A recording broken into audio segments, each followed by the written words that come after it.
नमस्कार दोस्तों। तो 24वें से 30वें श्लोक तक श्री कृष्ण ने 12 तरह के यज्ञों का उल्लेख किया है और 30वें श्लोक के अंत में यज्ञ करने वाले साधकों की प्रशंसा की है।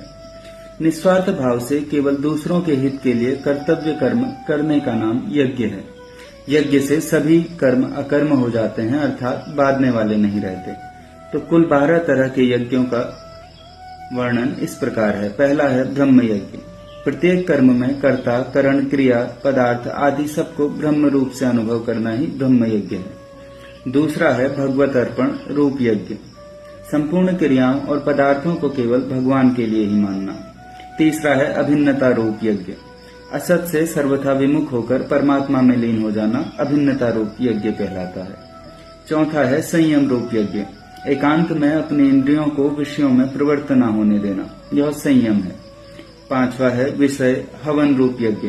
व्यवहार काल में इंद्रियों का विषयों से संयोग होने पर भी उनमें राग द्वेष पैदा न होने देना विषय हवन रूप यज्ञ है।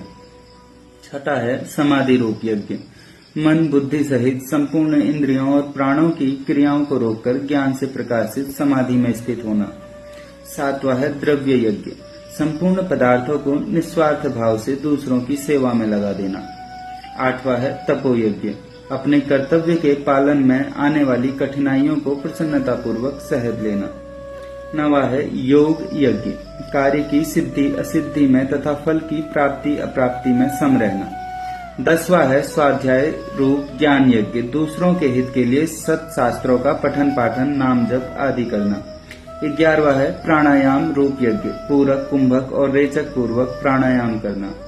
12वां है स्तंभ वृत्ति चतुर्थ प्राणायाम रूप यज्ञ। नियमित आहार करते हुए प्राण और अपान को अपने स्थानों पर रोक देना। इन सब का तात्पर्य है कि हमारी मात्र क्रियाएं यज्ञ रूप ही होनी चाहिए, तभी जीवन सफल होगा। तात्पर्य है कि हमें अपने लिए कुछ नहीं करना।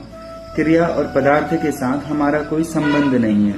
हमारा संबंध परमात्मा के साथ है, जो क्रिया और पदार्थ से रहित है। धन्यवाद।